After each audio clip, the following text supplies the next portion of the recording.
오늘 이 거룩한 주일 우리에게 주시는 성경 말씀은 창세기 50장 15절부터 21절 말씀입니다.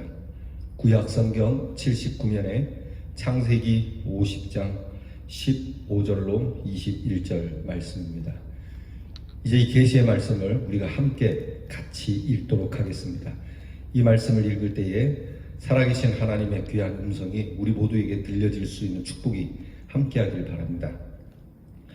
요셉의 형제들이 그들의 아버지가 죽었음을 보고 말하되 요셉이 혹시 우리를 미워하여 우리가 그에게 행한 모든 악을 다 갚지나 아니할까 하고 요셉에게 말을 전하여 이르되 당신의 아버지가 돌아가시기 전에 명령하여 이르시기를 너희는 이같이 요셉에게 이르라 내 형들이 내게 악을 행하였을지라도 이제 바라건대 그들의 허물과 죄를 용서하라 하셨나니 당신 아버지의 하나님의 종들인 우리 죄를 이제 용서하소서 하매 요셉이 그들이 그에게 하는 말을 들을 때에 울었더라.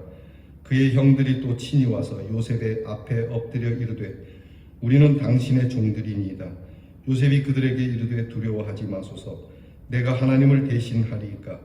당신들은 나를 해하려 하였으나 하나님은 그것을 선으로 바꾸사 오늘과 같이 많은 백성의 생명을 구원하게 하시려 하셨나니 당신들은 두려워하지 마소서. 내가 당신들과 당신들의 자녀를 기르리이다 하고 그들을 간곡한 말로 위로하였더라. 아멘.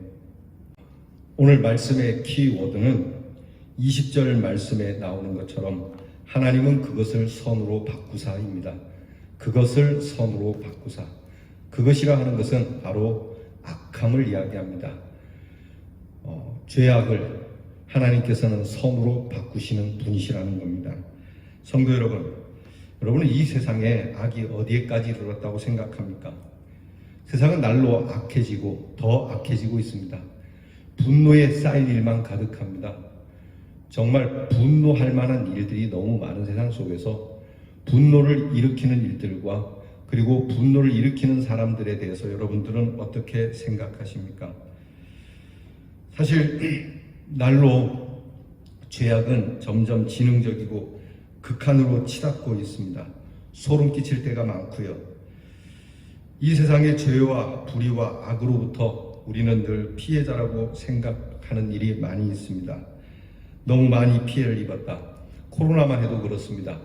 코로나가 처음에 신천지로 인하여 우리가 많이 불편했고 피해를 입었는데 이것을 잘 지키지 않는 사람으로 쉽게 잘 아물어지지 않는 상황에서 또 하나 교계의 큰 이런 어처구니 없는 일들로 인해서 우리만이 아니라 많은 사람들이 피해를 입게 되었습니다. 너무나 억울한 고통을 당하고 있다고까지 생각을 하죠. 여러분 이렇게 느껴보신 일이 꼭 이 일만은 아닐 겁니다. 정말로 나는 억울하게 피해를 입고 있다. 이렇게 분노로 가득 찰 수밖에 없는 세상, 이렇게 악한 사람들로 인해서 내가 피해를 볼 수밖에 없다고 하는 이런 마음, 이것을 좀 더 우리가 다스릴 수 있는 방법은 없을까? 오늘 성경을 쭉 읽다가 보니까 정말 분노할 만한 상황, 이렇게 피해를 입어도 보통 이만저만 입은 것이 아니라 극한 분노에 치달을 수밖에 없는 상황에 처해져 있던 한 인물이 성경에 나타나고 있습니다. 그것을 봐서 요셉이라고 하는 인물입니다. 우리가 오늘 우리의 분노할 만한 이 세상에 우리가 잠시 우리의 마음을 내려놓고 우리가 요셉의 경우를 좀 생각해 볼 필요가 있을 것 같습니다. 우리가 아는 대로 오늘 성경 본문 말씀에 나타난 요셉은 말씀 이전의 삶이 매우 분노를 일으키는 정말 피해를 받는 일이 계속 연속되어졌던 인물입니다. 요셉은 17살 때에 형들의 손에 팔립니다. 생각해보면 아무 죄도 없죠. 아버지 같은 나이의 형님들이죠. 형님들도 나이가 많이 있습니다. 그 나이가 많은 형님들이 막내 동생인 요셉을 해치려고 합니다. 사실 이것처럼 억울한 일이 어디 있습니까? 이유는 단 하나입니다. 아버지에게 사랑을 받는다는 이유로 이 형들이 요셉을 시기하고 질투하게 되고 결국 형님들이 요셉을 싫어하고 시기하고 질투한다는 사실을 모르는 이 순박한 어린 요셉은 형들에게 도시락을 전해주러 갔다가 형들에 의하여 노예로 팔리게 됩니다. 그리고 노예로 팔려서 그는 정말 짐승보다도 못한 삶을 살아가게 되지요. 먼 길을 찾아간 요셉을 반갑게 맞아주기는커녕 요셉을 잡아 옷을 벗기고 그리고 노예로 팔고 그리고 아버지에게는 오는 도중에 맹수에게 당해서 죽은 것처럼 꾸미는 이런 여론 조작까지 하는 일을 당한 사람입니다. 얼마나 속이 상했겠습니까? 얼마나 이 일이 참을 수 없는 분노였겠습니까? 다른 사람도 아닙니다. 이웃도 아닙니다. 한 집안에 살고 있는 형제들에 의하여 이런 일을 당했다는 것은 평생 잊을 수 없는 정말 주먹을 쥐고 치를 떨어야만 하는 우리에게 있어서 유교와 같은 그러한 민족 상잔의 비극이 아니겠습니까? 그렇게 요셉은 팔려갔습니다. 팔려가서도 거기에서 끝난 게 아닙니다.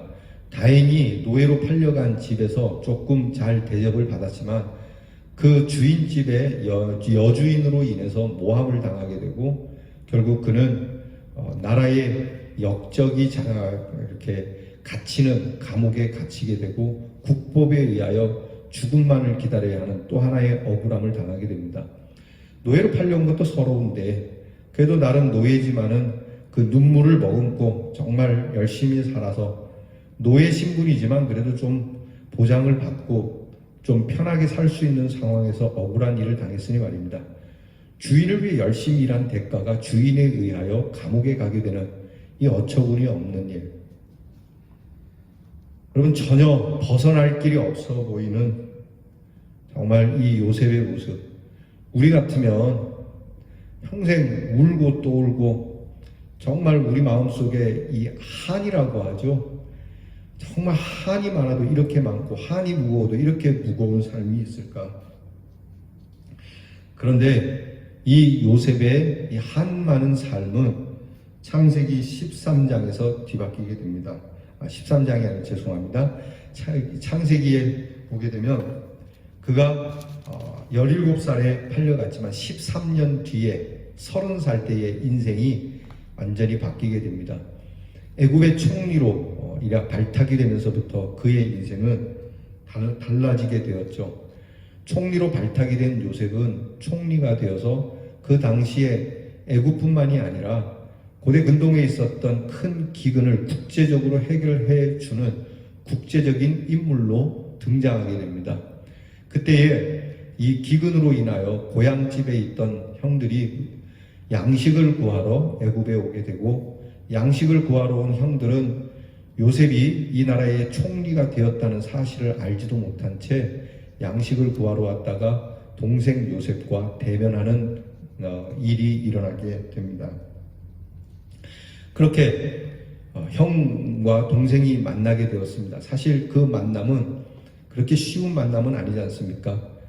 가족을 절절히 애절하게 기다리고 동족 상잔의 비극 속에서 헤어진 이산 가족처럼 만나는 것이 아니라 정말 죽이려고 했던 형을 만나는 자리였고 또 죽이고자 했던 동생을 만나는 자리니 매우 불편한 자리고 불안한 자리이고 더구나 팔려고 했던 형들은 이제 거대한 권력을 쥐고 있는 팔려간 동생 앞에 있게 되었으니 이것은 복수할 수 있는 좋은 기회고 또한 살아날 수 없는 형들의 형편 속에서 오히려 요셉은 그 형들을 맞아 이산 가족처럼 그렇게 그 상봉을 기뻐하고 눈물로 만나는 그러한 인물이었습니다. 분명히 반갑기도 하고 분하기도 하고 억울하기도 하겠죠. 그러면서 또 하나 생각해보면 또 감사한 일이었습니다. 여러 가지 의미로 눈물이 흘렀을 겁니다. 오늘 성경에도 눈물의 이야기가 나오지 않습니까? 그토록 악했던 형님들을 요셉은 용서합니다. 그래서 오늘 제가 이렇게 분노가 넘치고 자꾸 분노의 일만 쌓여가는 오늘 세대 속에서 이 분노의 삶을 살았던 분노적 일을 만났던 요셉이 행하였던 그 아름다운 모습을 그리스도인들이 가져야 하겠기에 저도 그렇고 여러분들 그렇고 오늘 잘 아는 요셉이지만 이 요셉의 마지막 장면을 우리의 마음속에 두어야 할 것으로 봅니다. 요셉은 그래서 위대한 승리자입니다. 용서를 했고 화해를 했기 때문에 그것도 일방적으로 용서를 했습니다. 그러나 여기서 우리가 반드시 알아야 할 것이 있죠. 그 위대한 용서는 요셉의 덕은 아닙니다. 요셉의 높은 인격도 아니고 요셉의 정치적 수양도 아니라는 겁니다. 요셉은 오직 하나님을 믿는 그 믿음으로 형들을 용서했다는 겁니다.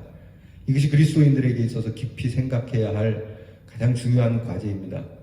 우리의 힘으로 용서할 수도 없고 또 우리가 인격을 수양해서 용서를 하는 그런 용서와는 차원이 다른 하나님을 믿는 그 믿음으로 용서를 해야 된다고 하는 것이죠.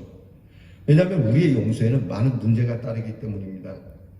요셉은 항상 이렇게 자기에게 원한스러운 일이 닥칠 때마다 그는 하나님을 의지하였고 하나님에 대한 지식이 신앙 고백으로 이어졌으며 그 고백이 함께 마침내 그 은혜 안에 있는 자신의 작은 모습, 은혜 안에 있는 자신을 발견하면서 형들을 용서하게 되었다는 거죠. 그러니까 우리가 주님의 십자가를 보면서 용서를 알아가게 되는 것과 같은 겁니다. 주님의 십자가를 놓고 보니 내가 얼마나 작은 자인지, 내가 얼마나 부족한 자인지, 주님의 그 십자가의 사랑을 우리가 받을 만한 자격이 없다는 걸 알게 되기에, 그걸 아시고 우리를 용서하시는 주님을 만났기에 그 주님의 십자가의 이 안에서 우리가 그 십자가의 능력으로 그들을 용서한다라고 하는 것이죠. 오늘 본문대로 요셉은 강곡한 말로 위로까지 합니다. 혹시 요셉에 의하여 죽지나 않을까 싶어 벌벌 떠는 형들을 따뜻하게 위로하는 모습이 오늘 성경 본문에 나타납니다. 정말 아름답고 감동스러운 장면입니다. 말 못할 그 많은 13년간의 고통의 기간, 억울하고 또 억울한 고통을 당해왔지만 그 가운데서 그는 많은 것을 깨달았던 사람입니다. 고난 가운데서 놀라운 믿음, 그리고 고상한 믿음을 얻게 된 것이죠. 그리고 그 믿음대로 형님들을 포용하게 되었다는 겁니다. 45장과 창세기 45장과 50장에서 요셉이 형님들과 만나고 대화하는 장면을 보여주고 있는 말 속에 요셉의 믿음이 구구절절히 나타나죠.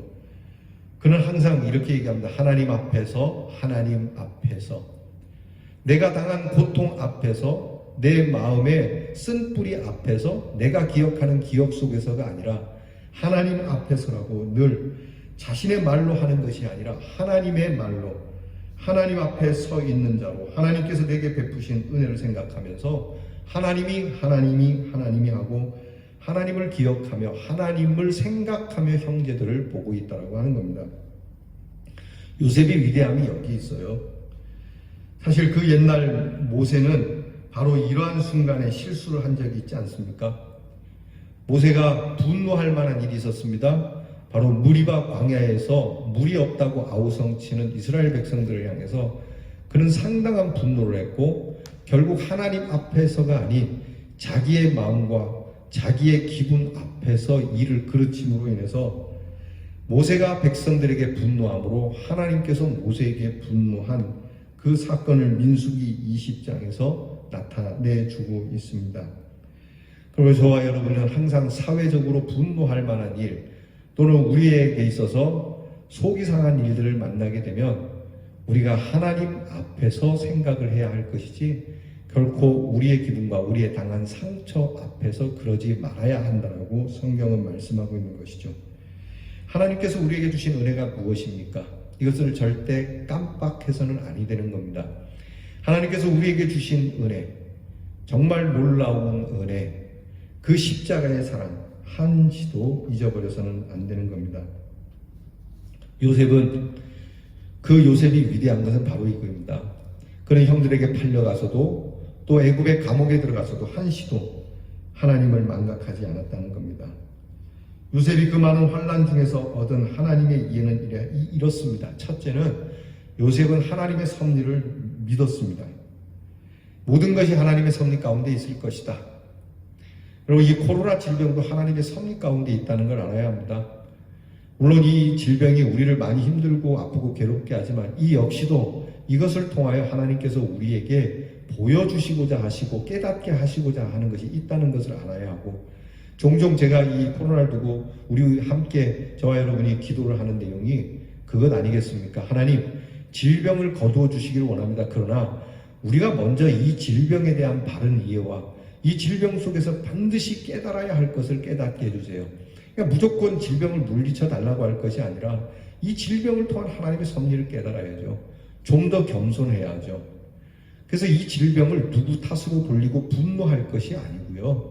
이 질병, 마치 형들이 요셉을 팔아버린 그런 상황처럼 잔인한 상황이겠지만, 그러나 요셉이 형제들에 대하여 그 잔인함에 이빨을 부득부득 깔지 않고 하나님의 섭리가 있다는 걸 믿었던 것처럼 우리도 그렇게 믿어야 한다는 것이죠. 여러분, 역사의 주인이 하나님이십니다. 세상을 주관하고 온 우주 만물을 주관하시는 분이 하나님이십니다. 하나님은 이스라엘의 하나님만이 아닙니다. 하나님은 교회의 하나님만이 아닙니다. 애굽의 하나님이시고 온 천하 만물의 하나님이십니다. 평화 가운데만 계시는 하나님이 아니라 전쟁과 기근과 재난과 질병 속에도 살아계시고 이것을 주관하시는 분이라고 하는 사실을 우리가 발견해야 된다는 겁니다. 나아가서 그 크신 섭리 안에 내가 있다고 하는 것을 깨달아야죠. 나라고 하는 존재도 하나님의 섭리 안에 있어서 가든지 오든지 팔리든지 팔아먹든지 그 모든 사건 위에 초월하시는 하나님의 섭리가 있다는 것을 깨달아야 하는 겁니다. 그러한 까닭에 그는 하나님의 섭리와 더불어 하나님의 심판을 믿는 거죠. 형제들이 꼼짝없이 죽게 되었다고 벌벌 떨 때에 형제들이 아버지를 파는 이야기가 오늘 성경에 있습니다. 이제 아버지인 야곱이 돌아가셨습니다. 아버지가 죽고 나니까 형제들에게는 불안함이 있었죠. 그건 뭐냐면 이 동생 요셉이 우리에게 복수하고 싶은데 그래도 아버지가 살아계시고 아버지를 너무나 끔찍히 위하는 아들이기에 우리를 그냥 두었다만 이제 아버지가 돌아가셨으니까 혹시 요셉의 마음에 두고 보자, 내가 아버지가 돌아가시면 그때 내가 복수하리라, 그런 마음이 있지는 않을까 염려를 한 겁니다. 충분히 생각할 수 있는 상황이죠. 그래서 이 형제들이 궁리하다가 다 모여서 자기들끼리 말을 맞추어서 요셉에게 가서 한 말입니다. 아버지는 절대 그런 말 한 적이 없는데 형제들이 와서 뭐라 그러냐면, 야, 아버지가 돌아가시기 전에 아버지가 너한테 우리를 용서하라고 우리에게 얘기해줬다. 여러분, 야곱이 요셉에게 그렇게 하라고 한 적이 없습니다. 말을 해도 요셉에게 해야지 가해자에게 그런 얘기를 하시지는 않을 것 아닙니까? 그럼에도 불구하고 이 형제들은 아버지가 자기들 형제들에게 얘기했다라고 아버지를 팔고 있죠. 이 참 궁색한 변명입니다. 변명도 이런 변명은 없는 거죠. 오히려 아버지가 돌아가셨는데 혹시라도 우리가 두렵다, 우리를 용서해달라 이래야 되는데 진실하게 얘기하지 않고 그 마음을 우회해서 궁색한 변명으로 거짓을 이야기하는 거죠. 이럴 때 요셉은 다 압니다, 거짓말인 거, 이렇게 이야기하지 않고 요셉은 두려워하지 마십시오, 형님들.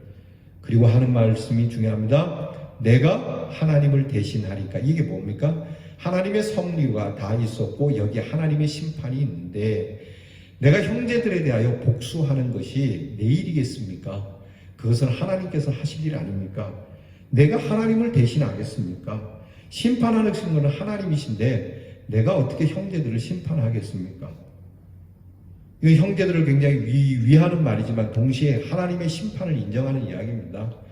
자, 여러분들이 잘못했다면, 우리 형님들이 잘못했다면 하나님이 알아서 하실 일이지 내가 할 일은 아닌 것 같습니다. 그러니까 두려워하지 마십시오. 나는 형님들을 해하지 않겠습니다라고 말하는 것이죠.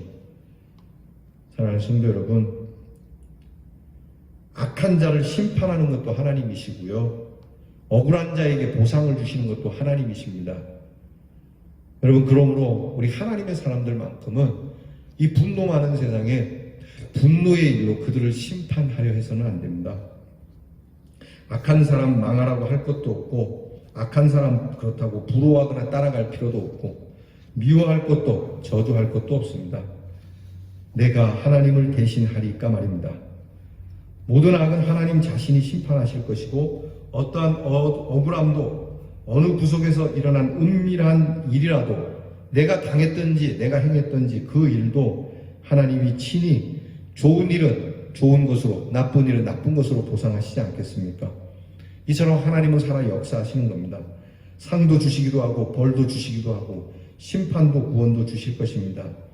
그러므로 우리가 할 일이 있다면 그저 하나님께 충성하는 일 외에는 없는 겁니다. 한을 품을 필요도 없고 복수할 필요도 없습니다. 그것 때문에 교회를 등질 필요도 없고 내가 하나님 앞에 해야 할 일들을 뒤로 할 일도 없는 겁니다. 우리의 마음에 속상함이 있다는 이 자체가 하나님 앞에 불신앙적인 모습이기 때문에 오히려 하나님을 향한 이 위대한 신앙으로 인해서 요셉은 형들 앞에서 참 평화롭게 대하고 있다는 것이죠. 또 하나는 요셉은 하나님께서는 사람을 보살피시는 분이라는 것을 깨달은 거죠. 그는 사실상 노예이죠. 노예이기 때문에 자유가 없습니다. 그는 외국에 팔린 노예이고 또한 하나님을 믿지 않는 선한 것이 없는 기준이 다른 나라에 와 있지만 그러나 하나님께서는 이 요셉을 돌아보고 계셨다라고 하는 겁니다. 보살피고 계셨다라고 하는 겁니다. 그러니까 하나님이 보살피고 계시다고 생각했기 때문에 요셉은 자살하지 않았습니다. 충분히 우리는 목을 맬 수 있는 상황이죠. 그저 오늘의 형편에 맞게 내가 자유했던 사람인데 내가 노예로 살아서 되겠는가? 내가 이런 억울한 일을 어떻게 살겠는가라고 자살하기보다는 하나님이 인간을 보살피는 분이라는 걸 믿고 오늘 내가 이 집에 노예로 팔려간 것도 이 집을 보살피는 하나님의 은혜인 줄 믿고 그저 노예의 신분을 순종하면서 그는 살았다라고 하는 겁니다. 굉장히 중요한 말씀 아니겠습니까? 그렇지만 그는 그 노예적 신분에서도 하나님을 향한 의의는 지켰다는 겁니다. 지킬 수 있는 의의는 지켰습니다. 주인의 부인이 유혹할 때에도 비록 노예지만 지켜야 할 신분을 지켰고 그렇게 억울한 일 가운데서도 하나님이 돕지 않는 것 같아도 하나님을 향한 믿음의 의의를 지켰다는 겁니다. 그저 하나님께 감사하고 하나님의 구원, 그 중심에 하나님에 대한 구원의 중심을 분명하게 가지고 살았다는 겁니다. 여러분 오늘 성경 말씀을 보게 되면 하나님께서 나를 이렇게 하신 이유는 만민을 구원하기 위함이었다. 결국 여러분 역사의 목적, 하나님께서 역사를 주관하신다면 그 역사의 목적은 구원에 있다는 것을 말씀하는 것이죠. 하나님께서 오늘 우리에게 이런 여러 가지 이해하지 못하는 일, 원한지고 피해를 입고 속상한 일을 만나지만 이 역시 하나님께서 구원을 위하여 이루어 가시는 일이라고 하는 겁니다. 그 앞으로 좀 넘어가서 창세기 45장 5절에 보면 당신들이 나를 이곳에 팔았으므로 근심하지 마십시오. 그리고 한탄하지 마십시오. 하나님이 생명을 구원하시려고 나를 당신들 앞서 보냈다라고 요셉은 고백하고 있습니다. 그러니까 보내셨다는 말의 의미가 있는 것이죠. 깊은 의미가 있습니다. 잘 아는 대로 형님들이 동생을 팔아먹은 거죠. 그리고 분명히 팔려온 거죠. 그러나 여기에는 팔려왔다는 의식이 없다는 겁니다. 분명히 형들에 의해 팔려왔지만 팔려온 것이 아니라 하나님이 보냈다라고 하는 소명의식이 있는 겁니다. 이런 코로나 질병뿐만이 아니라 살면서 우리는 이런 노예적 의식을 가질 수 있습니다. 타성적 의식을 가질 수 있죠. 저 사람으로 인해서 그런 일들로 인해서 어쩔 수 없이 할 수 없이 이렇게 되었다가 아니라 이거 하나님이 나를 보내신 일이다. 그런 의식을 요셉은 가졌다는 겁니다. 내가 어쩌다가 이 집에 시집을 왔나? 내가 어쩌다가 이런 곳에 왔나라고 한탄하는 사람들이 있습니다. 내가 이런 일들로 인하여 왜 여기 와서 이런 고생을 하는가?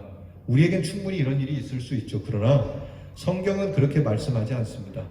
오히려 요셉은 하나님 앞에서 하나님이 주신 일들이 하나님이 나를 보내신 사건으로 이해하고 있는 것이죠. 요셉은 분명히 형님들로 말미암아 형님들의 악한 마음과 행동으로 인해서 팔려왔지만 그는 늘 깨닫는 것이 이것이었습니다.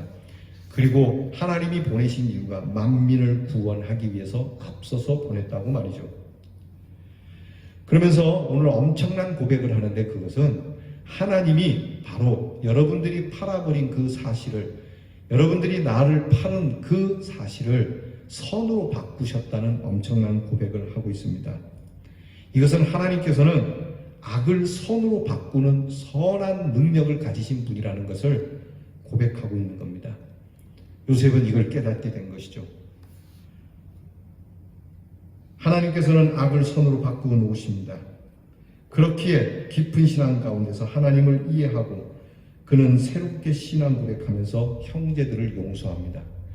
그러니까 이 마음을 품었기에 더 이상 분노에 머물지 아니하고 한 많은 이 세상 속에서 그는 그를 괴롭게 하고 한 많은 세상으로 밀어 넣은 이 형들을 보면서 용서의 날개를 펴는데, 요셉이 그들을 용서한 것은 정말 하나님의 임재와 하나님의 이해 속에서 하는 용서이기에 완벽한 용서를 이루어내고 있습니다. 여러분, 먼저 용서가 아닌 것을 살펴봅시다. 첫째는요, 변명은 용서가 아닙니다. 이러쿵 저러쿵 어디까지는 잘못했고 어디까지는 잘했고 누구는 잘했고 어쩌고 말이 많은 것은 용서가 아닙니다. 용서는 더 물을 것도 없고 더 할 말도 없는 것이 용서입니다. 지금 요셉은 과거지사에 대해서 이러쿵 저러쿵 또 내가 이러니 용서하고 저러니 용서하고 없습니다. 그저 하나님께서 내게 주신 그 귀한 은혜로 용서할 뿐이죠. 둘째는 분쟁의 완화도 용서가 아닙니다. 여러분, 누구를 찾아가서 이렇게 말하고 저렇게 해갖고 화해를 시켜본 일이 있습니까? 저는 이 일을 잘 하지 않습니다. 왜냐하면 이렇게 사태를 완화시키는 것이 용서가 아니기 때문에 그렇습니다. 세 번째는 받아들이는 것도 용서는 아닙니다. 그냥 꾹 참는 것이지, 밉지만 한이 있고 원통하지만 내가 참아야지, 내가 참는데, 여러분, 그러나 잘 참다가도 역시 참은 마음에는 용서가 없기 때문에 비슷한 상황이 터지면 또 터지게 됩니다. 10년을 두고 참았는데, 20년을 두고 참았는데, 100년을 두고 참았는데 결국은 다시 터지게 되는 것이죠. 그러니까 이것은 참은 것이지, 버틴 것이지 용서가 아니라고 하는 겁니다. 또 하나, 관대함과 관용도 용서는 아닙니다. 그것은 내 인격으로 그냥 덮으려고 하는 것일 뿐이죠. 받는 쪽에서 볼 때는 별로 기분이 좋은 건 아닙니다. 그리고 묵인도 용서는 아닙니다. 그렇다면 진정한 용서는 무엇이겠습니까? 참된 용서란 부당한 일에 대한 사랑의 혁명이라고 하는 말이 있습니다. 일은 분명히 부당한 일입니다. 분명히 저쪽이 잘못한 일입니다. 더 말할 필요도 없이 정말 잘못된 일입니다. 그런데 그 일에 대해서 예수 믿는 사람은 그들을 향하여 사랑의 혁명을 일으키는 것, 그것이 용서라고 하는 겁니다.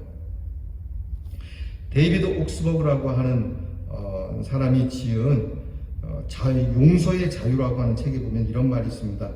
용서해주는 사람은 엄청난 대가, 즉 자기가 이미 손해본 만큼의 대가를 지불해야 용서할 수 있다고 말합니다. 무슨 얘기입니까?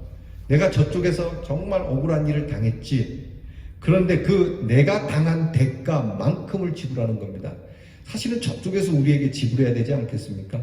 잘못한 쪽에서 우리에게 지불해야 되는데 오히려 내가 그것을 지불함으로 용서하는 것이라고 하는 것이죠. 여러분, 대가 지불하기를 싫어한다. 용서하는 자는 대가를 지불하지 않으려고 한다. 이것은 용서가 아니라는 겁니다. 요셉은 지금 형님들 앞에 있죠. 형님들은 용서할 수 없는 요셉에게 지었습니다. 지금 형님들을 다 끌어내다가 목을 친다 해도 요셉을 나무랄 사람들은 없습니다. 100번, 1000번, 천부당, 만부당한 일입니다. 정말 이렇게 살려두는 것은 천부당, 만부당한 일이죠. 오히려 천당, 만당한 일이 되지 않겠습니까? 그러나 이 모든 값을 오히려 요셉이 치르고 있습니다. 형님들만이 아니라 형님들의 자녀들까지도 책임을 지겠다는 대가를 오히려 요셉이 지불하고 있지 않습니까? 요셉이 무슨 빚을 졌길래? 빚은 저쪽에서 졌는데 마치 요셉이 빚진 것처럼 지금 요셉은 형님들에게 그 대가를 지불하고 있습니다. 이것이 성경에서 말하는 용서입니다. 우리 예수님께서 우리에게 그렇게 하지 않았습니까? 우리가 죽어야 할 일이었습니다. 우리가 십자가에 달려야 할 일이었습니다. 그런데 오히려 하나님께서 십자가를 지셨습니다. 오히려 예수님께서 우리를 위하여 대가를 치르셨습니다. 이것이 성경적 용서라고 하는 겁니다. 사랑하는 성도 여러분, 오늘 우리는 하나님 앞에서 이 원한이 많고 분노가 많고 남을 탓할 수밖에 없는 일들이 점점 쌓여져 가는 이 극악한 세상 속에서 우리는 그들을 향하여 그들이 대가를 져야 하는 마음이 아니라 오히려 우리가 그 대가를 지불함으로 참 용서를 이루는, 그래서 요셉처럼 크게 승리하기를, 하나님 앞에서 승리하는 여러분 믿음의 사람이 될 수 있기를 주님의 이름으로 축원합니다. 기도하겠습니다. 하나님, 인생의 참 승리는 용서에 있고 사랑에만 있다는 것을 깨닫게 해 주시옵소서. 우리는 뼈아픈 경험을 많이 합니다. 빼앗긴 일도 많았고 또한 빼앗은 자들로 인하여 원한진 일도 많고, 이것이 우리를 힘들게 하고 아프게 하고 도저히 그들을 용서할 수 없는 일들이 많지만, 오늘 요셉이 우리보다도 더 심각한 일을 만났음에도 깨끗이 씻어버리고 하나님께 받은 은혜로 그들을 포용한 것처럼 우리도 이런 분노 많은 세상을 이렇게 포용하고 우리 주님처럼 살아가기를, 그래서 우리 안에 참 평안이 있다는 것을 깨닫게 해 주시옵소서. 모든 증오와 모든 한이 다 사라질 때까지 하나님 앞에서 우리 민족과 오늘 우리 사회와 우리 가정과 우리 교회, 하나님, 이것이 우리 안에서 녹아져 내리고 함께 용서와 참된 화해로서의 큰 축복을 누리며 평강을 누리며 살아가는 귀한 은혜를 주시옵소서. 예수님 이름으로 기도하옵나이다. 아멘.